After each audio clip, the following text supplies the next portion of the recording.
October is National Bullying Prevention Month, a time to bring awareness to and prevent bullying, as well as promote kindness, acceptance, and inclusion.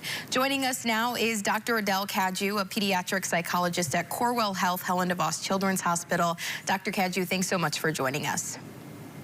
Thank you for having me. So I think most of us probably have come across a mean person at some point in our lives, whether it's in childhood, adulthood. But this word bullying we hear a lot. Can you kind of walk us through the difference maybe between those two things? So teasing or, being mean usually is kind of an occasional or one-time occurrence, whereas bullying is something that occurs repeatedly and is ongoing.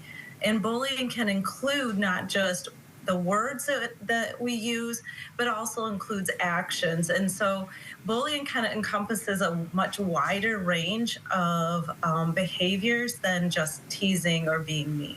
So of course parents obviously are not with their kids 24/7, so it's hard to know maybe if this is happening. So what should parents keep an eye out for, and maybe they're suspecting their child is being bullied? So some things that parents can look for are any changes in their child or their adolescent's interest in activities or going to school. We often see that kids will have a decreased interest in some of those activities where they're being bullied. And so if you see some of those changes, that might be a sign. Also just start seeing them being more anxious or more depressed, or see changes in their sleeping or their eating habits. So it's really about just noticing those changes in your child and checking in and seeing what might be happening. So if those changes and things are being noticed, what tips would you have for parents to maybe support their child and get them through that? And even on the flip side of the coin, if parents are thinking that their child is the one that's doing the bullying?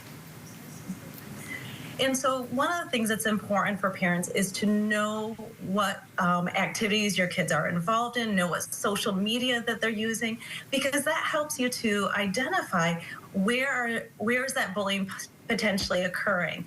Bullying can happen both online, it can happen in person. There's just so many different ways it can happen that it's important for parents to know all those different things so that they can help teach their kids how to walk away from bullies, how to block them from the social media, how to make sure that the important adults in their life are aware of the bullying. So if it's happening at school, that teachers or other school staff know. If it's happening, during their activities, that the coach or the instructor that they're working with is aware of that occurring, so that the adults can step in and intervene. So those can be some ways in which parents can really kind of help support that and advocate for their child in those situations.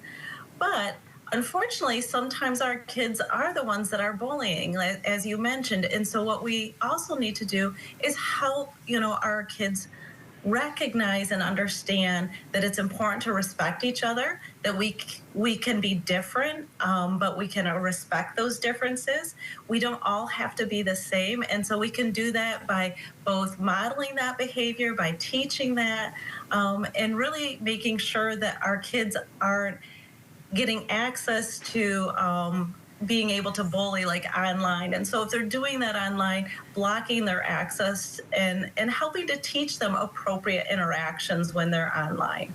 Some really great tips. Thank you so much, Dr. Cadieux, for joining us. Have a great rest of your night. Thank you.